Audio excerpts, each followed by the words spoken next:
Driving test പരിഷ്കരണത്തിൽ ഇളവ് നൽകിയ ഗതാഗത മന്ത്രി ടെസ്റ്റിൽ ഇളവ് നൽകുന്നത് ഗ്രൗണ്ടുകൾ സജ്ജമാകാത്തതിനെ തുടർന്ന് ടെസ്റ്റ് ഇപ്പോഴുള്ള ഗ്രൗണ്ടുകളിൽ പഴയ രീതിയിൽ തന്നെ നടത്താമെന്നും കയറ്റത്തിൽ നിർത്തി വാഹനം മുന്നിലേക്ക് എടുക്കുന്നതും പാർക്കിങ്ങും റൂട്ട് ടെസ്റ്റിനിടയിൽ ചെയ്യിക്കണമെന്നും നിർദ്ദേശം.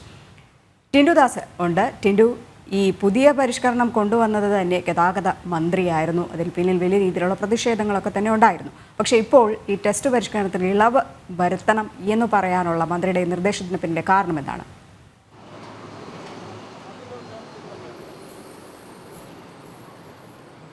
രജനി, സംസ്ഥാനത്ത് മെയ് മാസം 1-ാം തീയതി മുതലാണ് പുതിയ പരിഷ്കരിച്ച ഡ്രൈവിംഗ് ടെസ്റ്റുകൾ നടപ്പിലാക്കാൻ തീരുമാനിച്ചിരുന്നത്. പക്ഷേ എന്നാൽ ഗ്രൗണ്ടുകൾ സജ്ജമാക്കാത്തതിലാണ് ആ തീരുമാനത്തിൽ നിന്നും ഗതാഗത വകുപ്പ് ഉൾവലിയുന്നതായി നമുക്ക് കാണാൻ സാധിക്കുന്നത്. നമുക്കറിയാം, പുതിയ ഡ്രൈവിംഗ് പരിഷ്കാരങ്ങളൊക്കെ വലിയ രീതിയിൽ ചർച്ചയായിരുന്നതായിരുന്നു. ഇപ്പോൾ ഗതാഗത മന്ത്രിയുടെ നിർദ്ദേശപ്രകാരം പഴയ ഡ്രൈവിംഗ് ടെസ്റ്റിൽ പഴയ രീതിയിൽ എടുക്കുന്നത് അതേ രീതിയിൽ തന്നെ തുടരാം. റോഡ് ടെസ്റ്റിൽ മാത്രമാണ് മാറ്റം വരുത്തിയിട്ടുള്ളത്. റോഡ് ടെസ്റ്റിൽ കയറ്റത്ത് വാഹനം, അതായത് കാറ് കയറ്റത്ത് കയറ്റി പിറകോട്ടെടുക്കുന്ന സമയത്തുള്ള ഹാഫ് ക്ലച്ചിൻ്റെ ടെസ്റ്റാണ് റോഡ് ടെസ്റ്റിൽ പുതുതായിട്ട് നടത്താൻ തീരുമാനിച്ചിരിക്കുന്നത്. നമുക്കറിയാം, കഴിഞ്ഞ പഴയ ടെസ്റ്റുകളൊന്നും റോഡ് ടെസ്റ്റിൽ ഹാഫ് ക്ലച്ച് ഉൾപ്പെടുത്തിയിരുന്നില്ല. പുതിയ ടെസ്റ്റിലാണ് ഇത്തരത്തിൽ കയറ്റത്തിൽ കയറ്റിയുള്ള വാഹനം പാർക്ക് ചെയ്യുന്നതും പിറകിലേക്ക് ഇറക്കുന്ന സമയത്ത് ഹാഫ് ക്ലച്ച് ഉപയോഗിക്കുന്ന ടെസ്റ്റും നടത്താൻ ഇപ്പോൾ തീരുമാനമായിട്ടുള്ളത്. സംസ്ഥാനത്ത് 80 കേന്ദ്രങ്ങളിലായിരുന്നു പുതിയ പരിഷ്കരിച്ച രീതിയിലുള്ള ഡ്രൈവിംഗ് ടെസ്റ്റുകൾ നടത്താൻ തീരുമാനിച്ചിരുന്നത്. പക്ഷേ ഈ 80 കേന്ദ്രങ്ങളിൽ മാവേലിക്കരയിലെ കേന്ദ്രത്തിൽ മാത്രമാണ് പുതിയ പരിഷ്കാരങ്ങളുള്ള രീതിയിൽ ഗ്രൗണ്ടുകൾ സജ്ജമാക്കിയിട്ടുള്ളത്. മറ്റു ഗ്രൗണ്ടുകളിലൊന്നും പുതിയ പരിഷ്കാരം അനുസരിച്ചുള്ള ഗ്രൗണ്ടുകൾ സജ്ജമാക്കിയിരുന്നില്ല. അത് കാരണമാണ് ഇത്തരത്തിൽ ഈ തീരുമാനത്തിൽ നിന്നും ഗതാഗത വകുപ്പ് തന്നെ പിന്നിലേക്ക് പോകാനുള്ളൊരു കാരണമായിട്ട് ചൂണ്ടിക്കാണിക്കുന്നതും. അതോടൊപ്പം തന്നെ CIT ഉൾപ്പെടെയുള്ള ഈ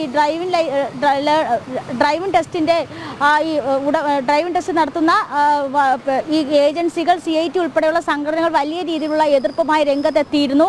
ആ എതിർപ്പിനെയൊക്കെ അവഗണിച്ചുകൊണ്ടായിരുന്നു ഗതാഗത വകുപ്പ് മന്ത്രി KB ഗണേഷ് കുമാർ ഈ തീരുമാനമൊക്കെ ആയിട്ട് മുന്നോട്ട് പോയിട്ടുണ്ടായിരുന്നു. പക്ഷേ ഇത്തരത്തിൽ ഈ ഗ്രൗണ്ടുകൾ സജ്ജമാക്കാത്തത് വലിയ രീതിയിലുള്ള പ്രതിസന്ധി തന്നെ മുന്നിൽ കാണുന്നുണ്ട്. 80 ഗ്രൗണ്ടുകളിൽ 9 ഗ്രൗണ്ടുകൾ മാത്രമാണ് ഗതാഗത വകുപ്പിന് സ്വന്തമായിട്ടുള്ളത്. ബാക്കിയുള്ള ഗ്രൗണ്ടുകളെല്ലാം സ്വകാര്യ വ്യക്തികളുടെയോ തദ്ദേശ സ്ഥാപനങ്ങളുടെയൊക്കെയാണ്.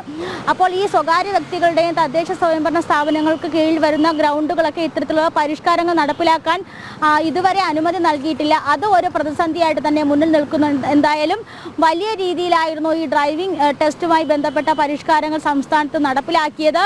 മെയ് 1 കൂടിയായിരുന്നു ഇത് സംസ്ഥാനത്ത് നടപ്പിലാക്കാൻ തീരുമാനിച്ചിരുന്നത്. പക്ഷേ ഈ നടത്തിപ്പുമായി ബന്ധപ്പെട്ട